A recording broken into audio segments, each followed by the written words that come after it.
raised in Michigan, and I joined the Air Force at 17. And that landed me at McGuire Air Force Base in Burlington County, New Jersey. And that led to having a daughter in Bristol, PA, and then found Kensington. Okay. You got any kids? Yeah, I got a 2-year-old daughter. 2-year-old daughter? Who, she with her mom? Yeah, she be with her mom and her mom's mom. Okay. And how was your childhood growing up? I was in and out of foster care a lot. Did a lot of foster. All right. Yeah, I was in and out that stuff too. Yeah, both I used to hate my parents that were shit. addicts. You know, my dad was in and out of prison a lot. And I had two brothers. Me and one of my brothers got adopted in the same family. The other one just stayed in foster care. But yeah, I was in the system, you know. But I ended up getting adopted into a good family. How old were you when you got adopted? I was 9. 9. But my adopted family, they ended up getting a divorce too. There was a lot of bullshit. Problems. How long were you with them before they got divorced? Like 5 years. I was like 13 or 14. Okay. How was that going from your home to your adopted parents? At first it was good, you know, but then when that shit happened, I just kind of like felt like, you know, a lot of blame, like how I get fucked twice, you know. Like, okay, yeah. You know, got dealt the wrong hand twice, but life goes on, man. What's your favorite childhood memory? It's just Christmas with my brother. That's really it. With now, when you got adopted, did you and your brother stay together or you guys got split? One of them, me and one of them. Alright, so I'm the youngest of 3. Me and the middle one stayed together. See, I'm 50% Italian. Like my last name Sherman, that comes from adoption. You know, I was born Stephen James Cardello. My dad's name's Filipino Cardello. Like, you know, we're Italian, so. There's 3 brothers, you know, Dante, Tony, and me, you know, and me and Tony stayed together and we got adopted. Now our last name's Sherman. Dante stayed in the system till he was 18 and did his own thing. So I was fortunate enough that, you know, I had one of my blood brothers come with me, you know, to rock out. Yeah. But it's like, it's crazy because that same brother, you know, like this shit's foreign to him, man. Like complete opposite? Yeah, he you know, he's never drank a beer, like, you know, he's real religious, and you know, he's a good dad and a good husband, and, you know, he does his thing, works his ass off, you know, I got nothing but love and respect for him, man. Bro, I can't, bro, just chill, man. I can't wear the mask right now. And oh yeah, grab me one. How old were you? This damn L, hold on.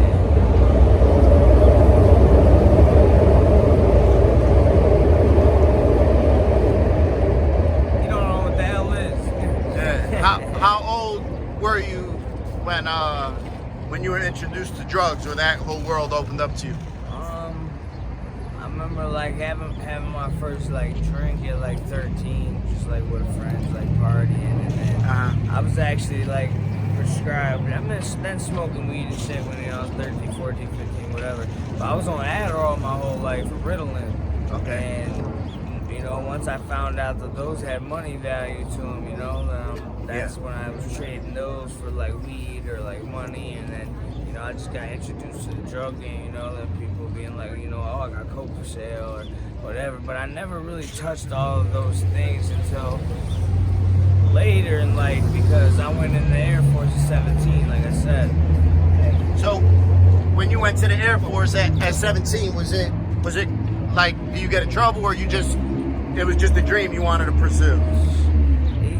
It's kind of crazy. Like, all right, so when I was 16, I was doing bad in school. My mom sent me to this program called the Michigan Youth Challenge Academy.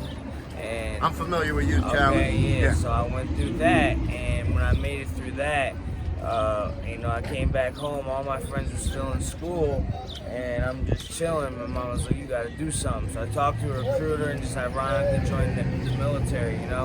And then, like, don't get it fucked up, though, those 4 years, like, I was still, you know, smoking K2 because I know it didn't come up on the drug test. Was drinking a lot. Towards the end of my enlistment, you know, somebody put me on the 30s. know. Yeah. Like I wasn't a perfect airman, perfect soldier, but yeah, I rocked out my 4 years. I got out honorably somehow, you know. How'd you end up in Kensington? So I mean, it was crazy when my man DC was talking about Kensington. Like I was like, I hope he asked me that same question, man. 'Cause like being like who I am and touching the lows that I have, like this place right here is like this is the Disneyland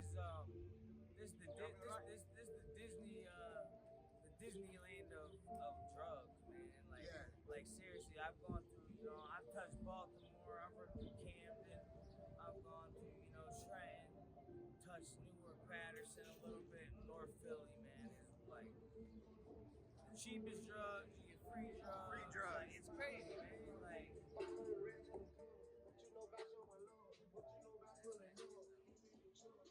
nah, yeah, free drugs. How'd you end up here though? Where were you living? Where was your last place you was living before Kensington?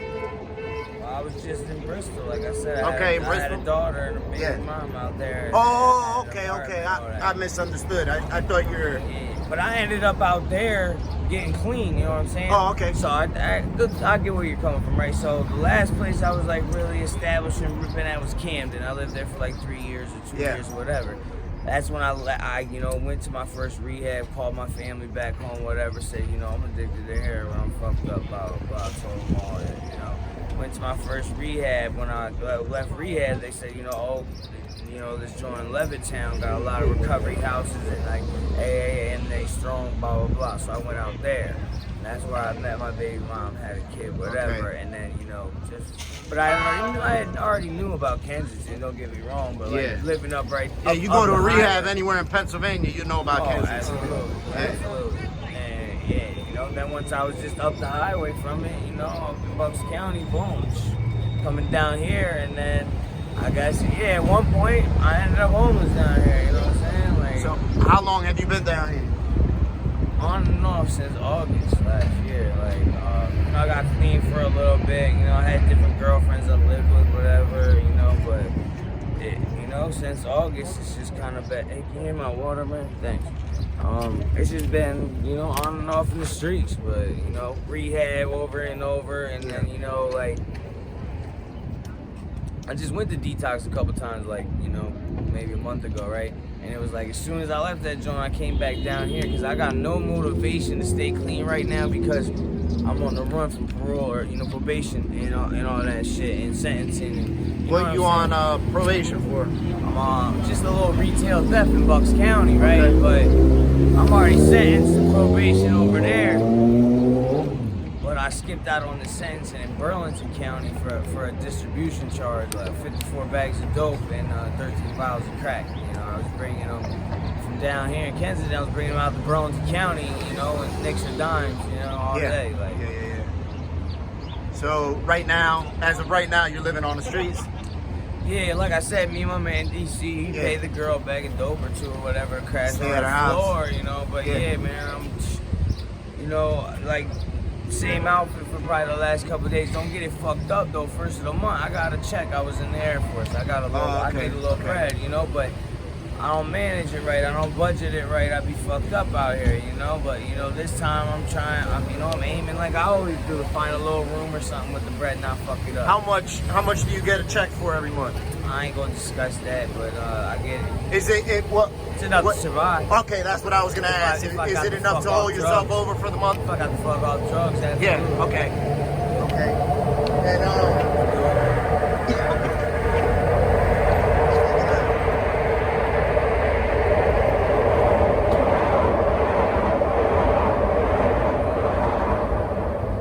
if you were given the opportunity to go relocate and get in the program and get self-situated, would you take it? Like I said, man, right now we got the streets. Hope we don't turn down here. Look, so y'all can see what we got in the middle of these interviews.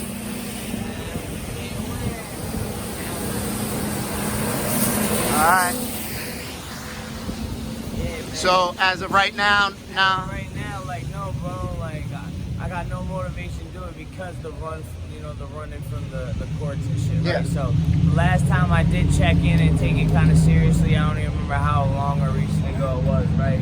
But I was in there for like almost 2 weeks, and every day was like telling my counselor, yo, we're gonna call my PO today, right? You know, and then I would back out. Oh, yo, let's call my PO today. And I back out because I didn't want to tell my PO where I was at because I knew I was like, I might bounce from this joint and go get high. Like, Yeah. you know what I'm saying? So that's what ended up happening. So November, I reported for the first time, met my PO, and I haven't been back. Like, Okay. all right. All right. I thank you for your time, brother. I hope myself, I'm in recovery. I used to be down here getting high too. So believe me, if one of us could do it, we could all do it. You know what it's hit for. Yeah, I just hope that a lot of times we got to hit that rock bottom, and each of our rock bottom is different. I hope that time comes sooner than later for you, brother, because this ain't good for nobody. Nobody wants to be out here living that life, and it's horrible when we're getting high. My daughter deserves better. Absolutely, you deserve better. Yeah, you deserve better.